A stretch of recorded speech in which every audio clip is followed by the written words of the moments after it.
Rail યાત્રી કૃપયા ધ્યાન દે, જો તમે ટ્રાવેલ કરતી વખતે ટ્રાવેલ ઇન્સ્યોરન્સ લઈ લેશો જે ₹1 કરતા પણ ઓછી કિંમતનો છે તો તમે 10 લાખ સુધીનો ઇન્સ્યોરન્સ ક્લેમ કરી શકો છો. Yes, you heard me right. Gujarat Samachar સાથે હું છું હેલ.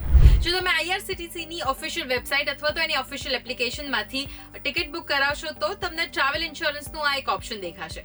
માત્ર ને માત્ર 45 પૈસામાં તમને આ ઇન્સ્યોરન્સ મળશે. યસ, અને એની સામે એના બેનિફિટ્સ બહુ બધા છે.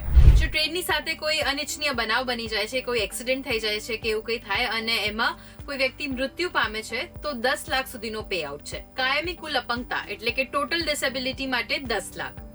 આંશિક અપંગતા એટલે કે પાર્શિયલ ડિસેબિલિટી એના માટે 7.5 લાખનો ઇન્સ્યોરન્સ તમે ક્લેમ કરી શકો છો.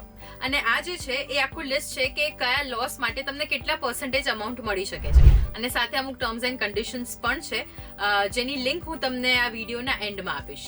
અને બુકિંગ કરાવતી વખતે તમને જે પોલિસીની જાણકારી છે એક SMS થ્રુ મળશે જે એક ઇન્સ્યોરન્સ કંપની તરફથી આવ્યો હશે અને એમાં તમારે તમારા નોમિનીની જે બધી ડિટેલ છે એ ફિલઅપ કરવાની રહેશે.